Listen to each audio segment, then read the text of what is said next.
അത് കിട്ടൂല, അത് കിട്ടൂല. കിട്ടൂല. അപ്പൊ കുറച്ച് റഷായി അങ്ങനെയൊക്കെ കുറെ പ്രശ്നങ്ങൾ ഉണ്ടായെന്നൊക്കെ പറയുന്നിട്ട് മുന്നത്തെ കാലത്തെ ട്രെൻഡ് ആയിട്ട് നോക്കുമ്പോൾ ബയോളജി കുറച്ച് ലെങ്തി ആയിട്ടാണ് പറയുന്നത്. എന്ന് വെച്ച് കഴിഞ്ഞാൽ കിട്ടിയ വേർഷൻ കോഡിൽ അതേ ഭാഗത്ത് റേസിന്റെ ക്വസ്റ്റ്യൻ പേപ്പറിൽ എവിടെയാണുള്ളത് അതേ ഭാഗത്ത് ഉണ്ടായിരുന്നത് ആൻസർക്കിനനുസരിച്ച്. അപ്പോ ഇനി പറയാനുള്ളത് ആളുകൾക്കൊക്കെ കൂടുതൽ അറ്റൻഡ് ചെയ്യാൻ കഴിഞ്ഞതാണ് ഞാൻ വിശ്വസിക്കുന്നത്. ഇന്ത്യയിലെ വ്യത്യസ്ത മെഡിക്കൽ കോളേജിൽ അഡ്മിഷൻ നേടാൻ വേണ്ടി നടന്ന NEET UG exam ഇന്നായിരുന്നു.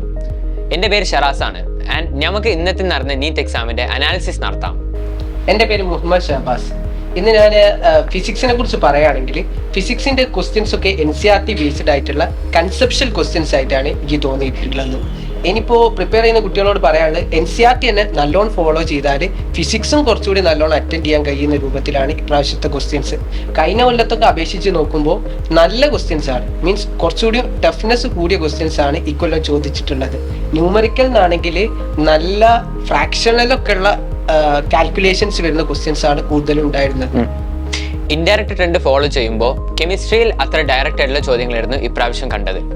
Inorganic chemistry നമ്മൾ നോക്കുമ്പോൾ അവിടെ സോൾട്ട് അനാലിസിസിന്റെ ഉപയോഗം കുറച്ച് കുറവായിരുന്നു. നീറ്റിന്റെ സിലബസിൽ ആഡ് ചെയ്തുകൊണ്ടും അതിൽ 2 ചോദ്യം വന്നായിരുന്നു. ഓർഗാനിക് കെമിസ്ട്രിയും ഫിസിക്കൽ നോക്കുമ്പോൾ 2023 ആയിട്ടും കുറച്ച് ഈസി ആയിട്ടുള്ള സിലബസ് ആയിരുന്നു ഇപ്രാവശ്യം വന്നത്. NCERT ബേസ്ഡ് ആയിട്ടുള്ള ക്വസ്റ്റ്യൻസ് മാത്രമായിരുന്നു ഇക്കൊല്ലം വന്നത്. ഔട്ട് കോൺസെപ്റ്റ് അതർവൈസ് നമ്മളധികം നോക്കാത്ത കോൺസെപ്റ്റ്സ് അധികം വന്നില്ല. ഡയറക്റ്റ് ക്വസ്റ്റ്യൻസ് ആയിരുന്നു കെമിസ്ട്രിയിൽ അധികം കണ്ടത്. ബയോളജി എങ്ങനെ ഉണ്ടായിരുന്നു? ബയോളജി എന്ന് പറഞ്ഞാൽ കംപ്ലീറ്റ്ലി NCERT ബേസ്ഡ് ആയിരുന്നു. കഴിഞ്ഞ വർഷം കുറെ assertion reason statement wise questions ഉണ്ടായിരുന്നു. പക്ഷെ ഇപ്രാവശ്യം അസേഷൻ റീസൺ സ്റ്റേറ്റ്മെന്റ് വൈസ് ഉണ്ടായിരുന്നു. പക്ഷെ മെജോറിറ്റി വന്ന് കണ്ടിട്ടുണ്ടായിരുന്നത് maths the following type question ആയിരുന്നു. കുറെ maths the following type question physics അല്ല സുവോളജിയിലും ബോട്ടണിയിലും കുറെ ആയിട്ട് വന്നിട്ടുണ്ട്. പിന്നെ 5 സ്റ്റേറ്റ്മെന്റ്സ് വന്നിട്ട് ഇത് which of the following false എന്നൊക്കെ പറഞ്ഞിട്ടുള്ള ക്വസ്റ്റ്യൻസും വന്നിട്ടുണ്ടായിരുന്നു. പിന്നെ കംപ്ലീറ്റ്ലി NCERT ആണ്. പിന്നെ ഒരു ക്വസ്റ്റ്യൻ ഉണ്ടായിരുന്നു, 2-3 കൺഫ്യൂഷൻ ഉണ്ടാക്കുന്ന കുറച്ച് ക്വസ്റ്റ്യൻസ് ഉണ്ടായിരുന്നു. കംപ്ലീറ്റ്ലി NCERT ബേസ്ഡ് തന്നെയാണ്. അതുകൊണ്ട് കുട്ടികൾ നല്ല രീതിയിൽ NCERTത്തെ ഓരോ ലൈനും വളരെ വ്യക്തമായിട്ട് റിവൈസ് ചെയ്തിട്ടുണ്ടെങ്കിൽ ഈ ക്വസ്റ്റ്യൻസിൽ ഒരു ടഫ് ക്വസ്റ്റ്യൻ ഒക്കെ എന്ത് ചെയ്യാൻ പറ്റുള്ളൂ, സോൾവ് ചെയ്യാൻ പറ്റുള്ളൂ. അല്ലെങ്കിൽ ഇത് കൺഫ്യൂഷൻ ആയി പോകും. അങ്ങനെ ചെറിയ വാക്കുകൾ അങ്ങോട്ടും ഇങ്ങോട്ടും മാറ്റിയിട്ടൊക്കെ ഉള്ള ചോദ്യങ്ങൾ വന്നിട്ടുണ്ടായിരുന്നു. അതെല്ലാം പറയാം. ഞാൻ ശ്രദ്ധിച്ചോ, ഈ സെഷൻ ബിയിലൊക്കെ ഉള്ള ക്വസ്റ്റ്യനിൽ മെജോറിറ്റിയും ഈ ടാബിൾ ക്വസ്റ്റ്യൻസ് ആയിരുന്നു, മാച്ച് ദി ഫോളോയിങ് ടൈപ്പ് ആയിരുന്നു. ആളുകൾക്കൊക്കെ കൂടുതൽ അറ്റൻഡ് ചെയ്യാൻ കഴിഞ്ഞതാണ്. മുന്നത്തെ കാലത്തെ ട്രെൻഡ് ആയിട്ട് നോക്കുമ്പോൾ ബയോളജി കുറച്ച് ലെങ്തി ആയിട്ടാണ് പറയുന്നത്. എന്ന് വെച്ച് കഴിഞ്ഞാൽ മാച്ച് ദ ഫോളോയിങ് ക്വസ്റ്റ്യൻസ് നമ്മൾ കുറെ നേരം ശ്രദ്ധിച്ച് നോക്കേണ്ടി വരും ആൻസർ കിട്ടാൻ വേണ്ടിയിട്ട്. 2023 അസേർഷൻ റീസണിംഗ് ആയിരുന്നു അധികം വെയിറ്റേജ് കൊടുത്തത്. 2024 ആയിട്ട് നോക്കുമ്പോൾ മാച്ച് ദ ഫോളോയിങ്ങും സ്റ്റേറ്റ്മെന്റ് ടൈപ്പ് ക്വസ്റ്റ്യൻസ് ആയിരുന്നു അധികം വെയിറ്റേജ് വന്നത്. ഇപ്രാവശ്യത്തെ ക്വസ്റ്റ്യന്റെ പിന്നെ വേറൊരു പ്രത്യേകത എന്താണെന്ന് വെച്ചാൽ ഈ ബയോളജിയിൽ ഈ ടൈം പോകുന്ന ഒരു പ്രശ്നം കുറെ ആൾക്ക് ഫീൽ ചെയ്തെന്നാണ് പറഞ്ഞത്. നമുക്ക് സാധാരണ 1 മണിക്കൂർ 1.25 മണിക്കൂറൊക്കെ എടുക്കുന്നിടത്ത് 1.25 മണിക്കൂറിലധികം കൂടുതൽ ആൾക്കാർക്കും എടുത്തത് കൊണ്ട് ഫിസിക്സ് ഒക്കെ കുറച്ച് ടൈം യൂസ് ചെയ്യുന്നതിന് കുറഞ്ഞു എന്നാണ് പറഞ്ഞത്. അപ്പൊ കുറച്ച് റഷായി അങ്ങനെയൊക്കെ കുറെ പ്രശ്നങ്ങൾ ഉണ്ടായെന്നൊക്കെ പറയുന്നിട്ട്. അപ്പോ ഇനി പറയാനുള്ളത് ഈ ഇപ്പോ മാച്ച് ദി ഫോളോയിങ് ടൈപ്പ് ആണെങ്കിൽ നമ്മൾ വിചാരിക്കും ഇത് നല്ല എളുപ്പമായിരിക്കുന്നു. എന്നാലും കുട്ടികളുടെ സ്ട്രെസ് അപ്പം വെച്ച് നോക്കുകയാണെങ്കിൽ അവര് എല്ലാ ഓപ്ഷനും വായിച്ച് എല്ലാ ഓപ്ഷനും കറക്റ്റ് ആണോ എന്ന് ചെക്ക് ചെയ്തതിന് മാത്രമേ ഓല് അത് കറക്റ്റ് ആയിട്ട് മാർക്ക് ചെയ്യൂ. അപ്പോ അവർക്ക് കുറെ ടൈം ലോസ് ആകുന്ന ആണ് ഇപ്രാവശ്യത്തെ ട്രെൻഡ്. അങ്ങനെയാണ് ഇപ്രാവശ്യം കാണപ്പെട്ടത്. അപ്പൊ ഷഹബാസ്, നമ്മളെ റേസിൽ നടന്ന എക്സാംസ് അന്നെ എങ്ങനെയായിരുന്നു ഹെൽപ്പ് ചെയ്ത ഈ എക്സാം ഫേസ് ചെയ്യാൻ വേണ്ടിയിട്ട്? റേസിൽ നടത്തിയ എക്സാമില് എനിക്ക് പറയാനുള്ളത് അത്യാവശ്യം നല്ല കുറച്ച് ടഫ് ആയിട്ടുള്ള ക്വസ്റ്റ്യൻസ് തന്നെയായിരുന്നു നടത്തിയിരുന്നത്. കഴിഞ്ഞ കൊല്ലത്തെ നീറ്റ് പോലുള്ള ക്വസ്റ്റ്യൻസ് അല്ലായിരുന്നു എന്നാണ് പറയുന്നത്. കുറച്ച് ടഫ് ഉണ്ടായിരുന്നു. കഴിഞ്ഞ കൊല്ലത്തെ അപേക്ഷിച്ച് നോക്കുമ്പോൾ ഇക്കൊല്ലം കുറച്ച് ലെവൽ കൂടുതലാണ്. കട്ട് ഓഫ് കുറച്ച് താനാണ് സാധ്യത എന്നാണ് എനിക്ക് തോന്നുന്നത്. അപ്പോൾ റേസിലത്തെ മെറ്റീരിയൽസ് അതുപോലെ തന്നെ അവരുടെ ലാസ്റ്റ് ടൈമിൽ ഉണ്ടായിരുന്ന ഉണ്ടായിരുന്ന എക്സാംസ് അത് വളരെ ഉപയോഗപ്പെട്ടിരുന്നു. അപ്പോൾ ഫിസിക്സിലൊക്കെ ഉണ്ടാക്കുന്ന ഈ ശ്രദ്ധക്കുറവുകൊണ്ട് ഉണ്ടാക്കുന്ന മിസ്റ്റേക്സ് എനിക്ക് നല്ലോണം സോൾവ് ചെയ്യാൻ കഴിഞ്ഞിട്ടുണ്ട് ആ എക്സാംസിലൊക്കെ. പിന്നെ റേസിന്റെ ഒരു ക്വസ്റ്റ്യൻ പേപ്പർ ഒക്കെ എടുത്ത് നോക്കുകയാണെങ്കിൽ കുറെ ഒന്നരാടം ക്വസ്റ്റ്യൻ പേപ്പറുകൾ ഇവര് തന്നിട്ടുണ്ടായിരുന്നു. അത് ഭയങ്കര ഉപകാരമായിരുന്നു. പിന്നെ ഞാൻ ക്വസ്റ്റ്യൻ പേപ്പർ നോക്കുമ്പോൾ കെമിസ്ട്രിത്തെ ഒരു ക്വസ്റ്റ്യൻ ഒക്കെ അതേ ക്വസ്റ്റ്യൻ അല്ല അതേ ഐഡിയ വെച്ചിട്ട് വാല്യൂസ് ഒക്കെ മാറ്റിയിട്ട് അതേ ഐഡിയ വെച്ചിട്ട് എനിക്ക് കിട്ടിയ വേർഷൻ കോഡിൽ അതേ ഭാഗത്ത് റേസിന്റെ ക്വസ്റ്റ്യൻ പേപ്പറിൽ എവിടെയാണുള്ളത് അതേ ഭാഗത്ത് തന്നെ ഉണ്ടായിരുന്നത്. ആൻസർക്കിനനുസരിച്ച് മാറുന്നുള്ള ഇതുണ്ട്. പിന്നെ റേസിന്റെ മൊഡ്യൂൾസിൽ റേസിന്റെ അവർ തരുന്ന ക്ലാസ് റൂം ഡിസ്കഷൻ മൊഡ്യൂൾത്തെ ഒരു ക്വസ്റ്റ്യൻ സെയിം ക്വസ്റ്റ്യൻ റിപ്പീറ്റ് ചെയ്ത് വന്നിട്ടുണ്ടായിരുന്നു ബയോട്ടിക്സ് മറ്റേ കളർ ബ്ലാക്സിന്. ഇപ്പൊ നടന്ന നീറ്റ് വേവ് എക്സാം ഏകണോ റേസ് കൂടി നടത്തിയ എക്സാമും വളരെയധികം ഹെൽപ്ഫുൾ ആയിരുന്നു. അത് കറക്റ്റ് ഒരു നീറ്റിന്റെ ഫീലിംഗ് കിട്ടാൻ വേണ്ടി നടത്തിയ ഒരു എക്സാം ആയിരുന്നു. അത് നിങ്ങളെ ഹെൽപ്പ് ചെയ്തിട്ടുണ്ടായിരുന്നു നീറ്റ് വേവ് എക്സാം?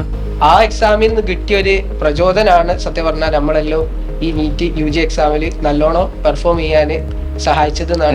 കറക്റ്റ് ഒരു നീറ്റിന്റെ ഫീലിംഗ് കിട്ടി ആ എക്സാം ഹാളിൽ ചെന്നപ്പോ. അവര് ആ ഒരു റഷും തമ്പെടുക്കാൻ ഇടയ്ക്ക് വരുന്നതും. അപ്പൊ ഈ നീറ്റിന്റെ ഇത് എന്ന് പറഞ്ഞു കഴിഞ്ഞാല് നമുക്ക് കറക്റ്റ് 3 hours and 20 minutes ആണ് നമുക്ക്. അത് കിട്ടൂല, അത് കിട്ടൂല. 10 മിനിറ്റ് ഒരു 8 മിനിറ്റ് എങ്കിലും മിനിമം 8 മിനിറ്റ് എങ്കിലും ഇവരെ അനൗൺസ്മെന്റും പിന്നെ തമ്പെടുക്കാനും ഒപ്പിടാനും പിന്നെ നമ്മള് റോൾ നമ്പർ ഒക്കെ ബബിൾ ചെയ്ത് കൊടുക്കണം. അപ്പൊ കുറെ ടൈം നമുക്ക് ശരിക്കും 3 hours 20 minutes കിട്ടില്ല. 180 ക്വസ്റ്റ്യന് 180 minutes ശരിക്കും കിട്ടുന്നില്ല. അപ്പൊ അത് ഇനി വരുന്ന +1 എഴുതാൻ വരുന്ന ഇനി നെക്സ്റ്റ് നീറ്റ് എഴുതാൻ വരുന്ന ആൾക്കാർ ശ്രദ്ധിക്കണം. എക്സാം എഴുതുമ്പോൾ കുറച്ചും കൂടി സ്പീഡിൽ എഴുതാനൊക്കെ ശ്രദ്ധിക്കണം. എന്ന് വെച്ച് കഴിഞ്ഞാൽ ഈ നീറ്റിന്റെ അറ്റ്മോസ്ഫിയർ ആ എക്സാം ഹാളിൽ കയറി കഴിഞ്ഞാൽ വളരെയധികം വ്യത്യാസമാണ്. നമ്മൾ വിചാരിക്കുന്ന മാതിരി നല്ല എക്സാം ഹാളും നല്ല ഇൻവിജിലേറ്ററും ഒന്നും നമുക്ക് കിട്ടണമെന്നില്ല. എന്റെ ക്ലാസ്സിലും